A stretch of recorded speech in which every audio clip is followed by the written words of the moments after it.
क्योंकि प्रणय, आप भी जिस बात का जिक्र कर रहे थे कि नहीं भूलना चाहिए किस तरीके से ज़ेलेंस्की जो है वो मुखर होकर इस बात को दोहरा रहे थे कि साहब कोई मतलब नहीं रह जाएगा यूएनएचआरसी का अगर इसमें रूस बना रहता है। यूएनएचआरसी से या तो आप रूस को बाहर कीजिए या फिर आप यूएनएचआरसी को ही भंग कर दीजिए। यहां तक ज़ेलेंस्की की तरफ से बयान दिया गया था प्रणय। बिल्कुल, ज़ेलेंस्की की तरफ से बयान जरूर दिया गया। रूस की तरफ से जो कार्रवाई हुई वो अभी तक रुकी नहीं है, लेकिन दुनिया की एक नाकामी भी सामने आई है।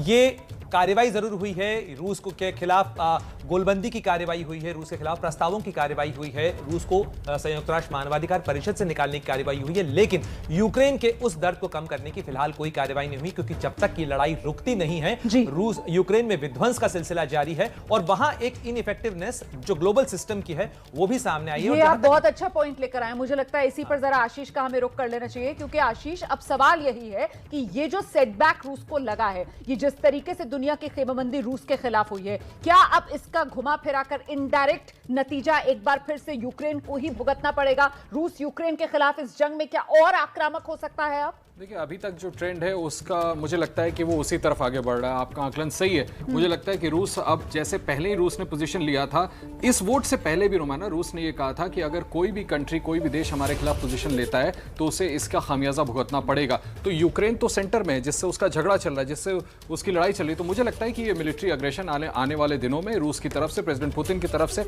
आप और ज्यादा देखेंगे। और ऐसे में जिसका मैंने पहले जिक्र किया कि पूरा विश्व जो है दो खेमे में बढ़ जाएगा, और कैसे आप यूक्रेन को बचाएंगे, ये एक बड़ा चैलेंज पूरे विश्व के सामने हमारे आकर के खड़े होने वाले।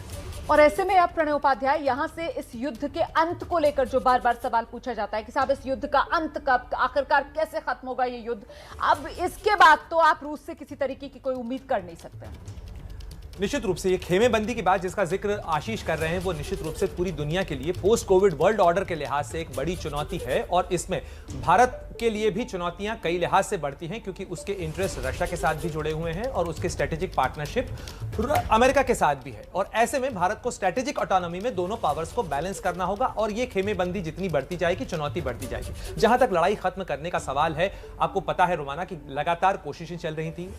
टर्की के राष्ट्रपति अर्दोआन कोशिश कर रहे हैं, वहां बातचीत के दौर भी हुए हैं, लेकिन पिछले 5 दिनों से अगर हम देखें तो बातचीत की कवायद के अंदर कुछ लल आया है, कुछ ठंडी हुई है बातचीत की कवायद। एक तरफ लड़ाई का सिलसिला बरकरार है, जो रूस की तरफ से विड्रॉल की प्रोसेस थी वो भी धीमी हुई है, यानी लड़ाई फिलहाल खत्म होने का सिलसिला नजर नहीं आ रहा है। और आज 43वां दिन है, ये लड़ाई अब भी उसी शिद्दत के साथ, या कह लीजिए उसी दर्द के साथ जारी है जिसका दर्द इस समय यूक्रेन झेल रहा है।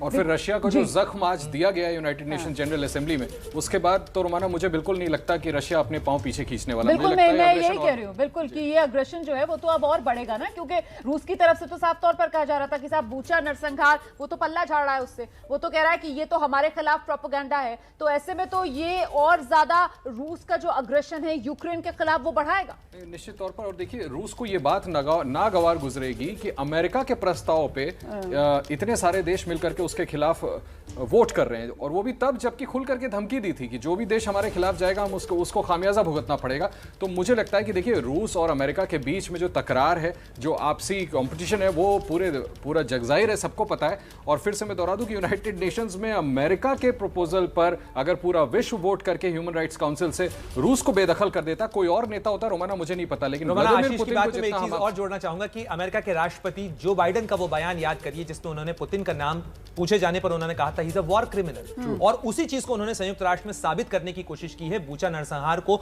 यूक्रेन की तरफ से डिक्टेटर लगातार पहले दिन से जो बाइडेन जो हैं वो पुतिन को इन्हीं तमाम नामों से तो नवाज रहे हैं, ये तो पूरी दुनिया देख रही है। फिलहाल मुझे लगता है ये यूएनजीए में जिस तरीके से वोटिंग हुई है उसका ब्रेकअप जो अभी आशीष कुमार सिंह बता रहे थे, एक बार फिर से हमें वो दोहरा देना चाहिए। 93 वोट जो है वो पक्ष में पड़े हैं, जिसकी वजह से रूस को निलंबित करने का फैसला लिया गया है यूएनजीए में यूएनएचआरसी से। इसके अलावा 24 वोट खिलाफ में पड़े थे। 58 देश ऐसे जिन्होंने वोटिंग नहीं की, और इन्हीं 58 देशों में भारत भी है प्रणय, हमने भी वोट नहीं दिया। देखिए, भारत का शुरू से इस चीज पर रुख है रोमाना। अगर आप सारे प्रस्ताव देखें, भारत किसी एक देश के खिलाफ लाए गए प्रस्तावों पर खेमेबंदी के खिलाफ है, और भारत का यह कहना है कि इस पूरे मामले के अंदर कूटनीति से और शांति से बातचीत के जरिए ही समाधान हो सकता है, किसी एक देश के खिलाफ लामबंदी से या हथियारबंदी से समाधान नहीं।